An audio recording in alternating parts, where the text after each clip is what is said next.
can pick your main, but you can't dodge the debate. Street Fighter is full of legends. Villains with a grin, grapplers who can flip a room upside down, quick strikers who look harmless until they put you in the corner and erase your health bar. And one quiet wanderer who defines the fight even when he says almost nothing at all. Today we're ranking the top 10 Street Fighter characters, not by a single tier list, by legacy, identity, cultural footprint, how they feel to play or fight against, and the way a crowd reacts when that name shows up on screen. Legacy matters. Impact matters. A clear, memorable playstyle matters. And yes, popularity matters, because this series lives at tournaments, in arcades, and in the heads of players who never stop thinking about it. You'll disagree with some picks. You should. Especially number 3. No one agrees on number 3. Not veterans, not new players, not even the people who swear they don't care. Alright, gloves on, hands wrapped, let's go. Number 10, Sagat, the scar in the code. Sagat is a tower built out of Muay Thai and pride. You know the silhouette. Shaved head, eye patch, arms like pillars. He doesn't walk to the corner, he claims it. His toolkit is a message. Control the screen, tax every jump, punish impatience. High tiger shot, low tiger shot. The perfect uppercut, waiting at the top of the screen like a trap door. He is a lesson in spacing that hits as hard as it teaches. But the character isn't just a moveset, he's an arc. He goes from ruthless boss to honorable warrior, from rage to code. The scar on his chest reminds him, and you, what it means to lose and grow. That scar is a rite of passage. You can almost feel it every time he chooses control over chaos. In play, Sagat is the ruler of the mid-range. He trades risk for certainty. He forces you into bad jumps and then cashes out with a clean, brutal answer. There's nothing subtle about an uppercut that writes your name on the sky and slams you back to earth. Why number 10? Because he's iconic and pure, but he's also narrow. He owns his lane, not every lane. Some characters reach wider. Some carry a bigger pop culture shadow. Sagat stands tall, perfectly placed near the gate of the top 10. From here, he still looks down on most. And if you think he belongs higher, no argument. It's a respectable hill to die on. But the next pick is the beautiful chaos every fighting game needs. Number 9. Blanka. From meme to mainstay. Blanka is the strange heartbeat of Street Fighter. Green skin, wild hair, teeth that say don't mash near me. He's the character that turns casual viewers into fans because he doesn't look like anyone else in the genre. He's a jungle myth that learned foot size. He's also the reason people learned to block both sides in panic and then laughed about it later. The identity is crystal clear. Unpredictable movement, electricity that punishes reckless pressure, rolling attacks that mess with spacing, bite grabs that tilt the room. For decades, Blanka's presence in a bracket means one thing. Someone's game plan is about to get scrambled. Culturally, he's bigger than his tournament placings. Crowds react to Blanka in a way they don't for plenty of stronger characters. You hear it in the cheer when he lands a ridiculous cross-up after you swore you were blocking correctly. You see it when a player who swore they were ready still gets hit by the one thing they laughed at in warm-ups. He converts doubt into belief in a single round. Why number 9? Because his appeal is huge, but he's divisive in high-level metas.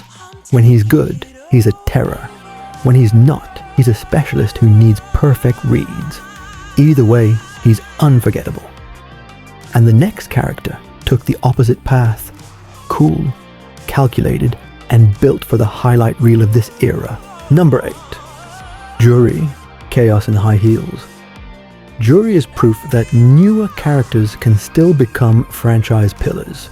She arrived late compared to the old guard and still built a massive fan base. She's attitude with purpose. Smirks that say, press a button, I dare you.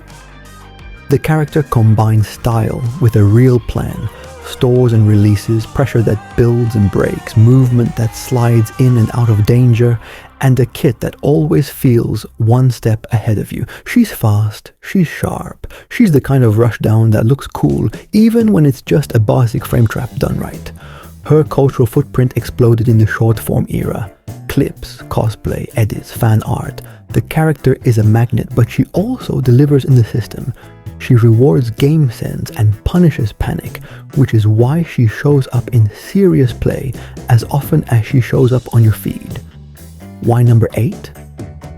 Because her legacy is still younger than the classics above her, but her relevance is undeniable. She belongs here because she's become a modern emblem for the series. Stylish, dangerous, and very online. And while Jury seduces you into a bad decision, the next pick suplexes the whole room for daring to doubt him. Number 7. Zangief, the People's Suplex. Zangief is the soul of the grappler archetype. He doesn't ask for respect, he pile drives it out of you. There's a special kind of fear that kicks in when you stand next to him at 0. You feel it in your shoulders, you jump when you didn't mean to, you backdash even when you promised you wouldn't. That's Zangief's magic. He turns neutral into a coin toss and makes every tick throw feel personal. Command grabs, armor, lariats, and the most crowd-pleasing turnarounds in fighting games. Down around, 1 red later, the entire venue explodes. Culturally, he's a friendly giant who can erase your life bar with a hug. He shows up in films, memes, and in the stories of anyone who ever got scooped out of a winning position. And he's honest in a way most characters aren't. There's no hiding your intent. You walked forward. You made a read. You put your heart on a 360 and trusted your hands. Why number 7? Because he's not always meta, but he's always mythic. He defines a playstyle for the entire genre. Even players who never pick him learn to respect the space he demands. And while Zangief makes fear look fun, the next character makes speed look inevitable. Number 6. Cammy, quiet assassin, loud results. Cammy is minimalism sharpened until it cuts. She doesn't say much, she doesn't need to. Her presence is measured in how fast a lead evaporates when she gets close and stays there. You think you can hold a corner? Then she walks out with one whiff punish and makes you regret everything. Her identity is simple and lethal. Speed, precision, a snug crouching medium that cashes out, corner carry that feels unfair in the wrong hands, and an air approach that turns respect into panic. A Cammy who knows her ranges makes a round feel like a meeting you're late to. At every level of play, she's a constant. If she's not a top-tier threat, she's a high-tier annoyance that punishes every lazy decision. She's evergreen because her tools reward the oldest lesson in Street Fighter. Don't stick out things you can't recover from. Why number 6? Because she's both competitive and beloved.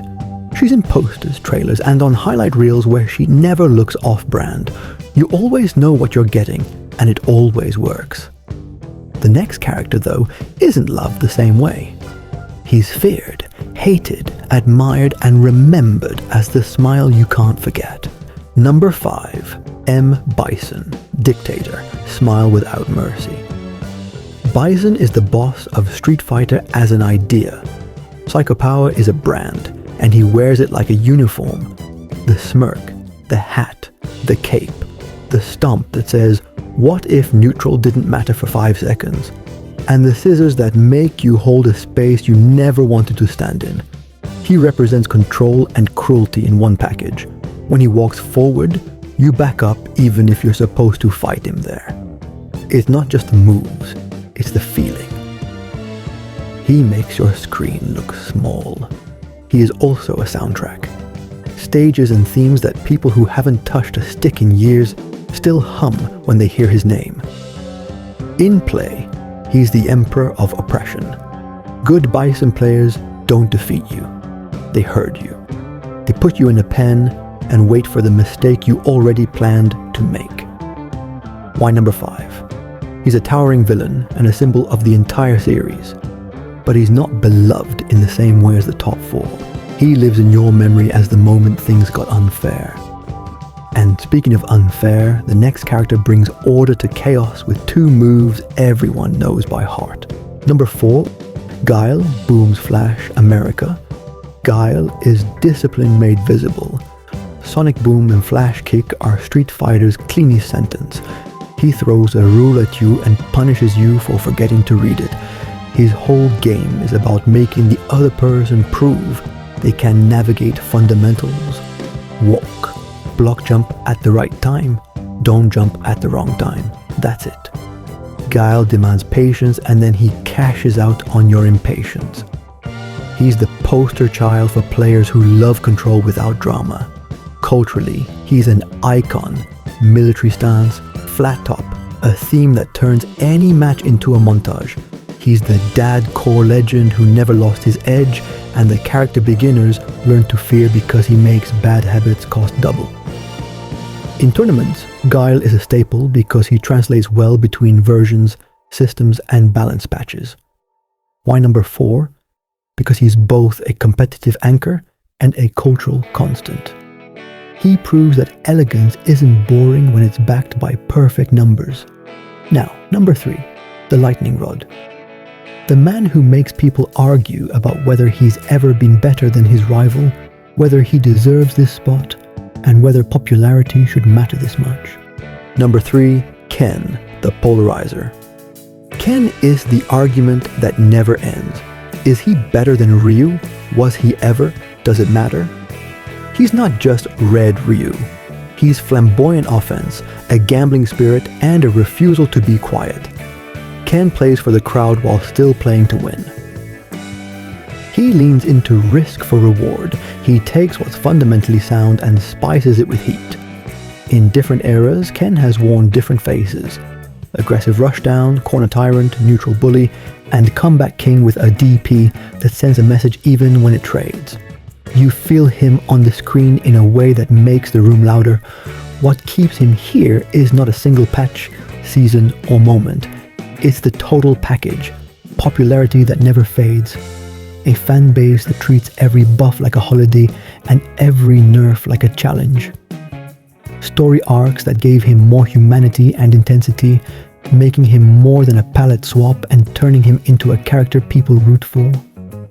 He's the friend who shows up late but still brings the party. Why number 3? Because in a list measured by legacy, identity, and cultural impact, Ken checks every box hard, and still, people will say he's too high. Others will say he should be number 2. That's the point. No one agrees on number 3. Let the comments breathe, because the next character is pure dread, a whisper with a shadow that feels heavier than most final bosses. Number 2, Akuma, the devil at the door. Akuma is a rumor that became a reality and then became a ritual. Just saying his name changes how people play. He's the glass cannon with 1,000 layers. He builds pressure that feels like a puzzle you don't have time to solve. Fireballs that rewrite angles. A teleport that resets the map. A command that ends stories. Even when he's not the best on paper, he's the most feared at the character select.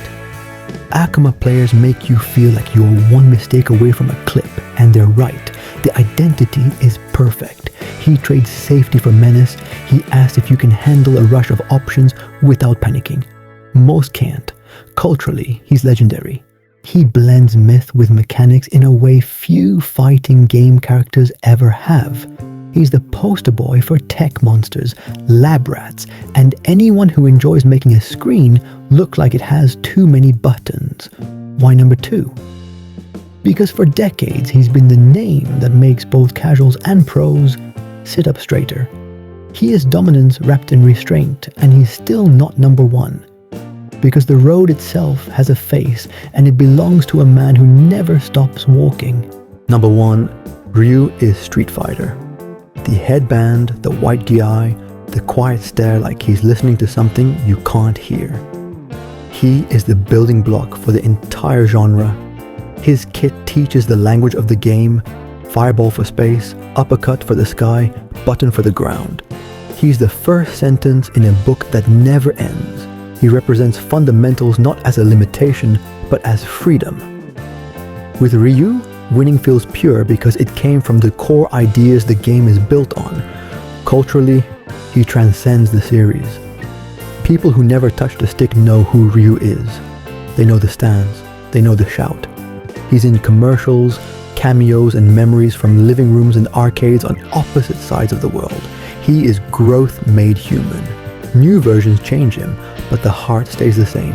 A fighter who wants to understand the fight. Why number 1? Because he is the symbol, the face, the North Star for every design choice the series ever made. He doesn't just win. He explains why the game works. If Street Fighter had a flag, Ryu would be on it.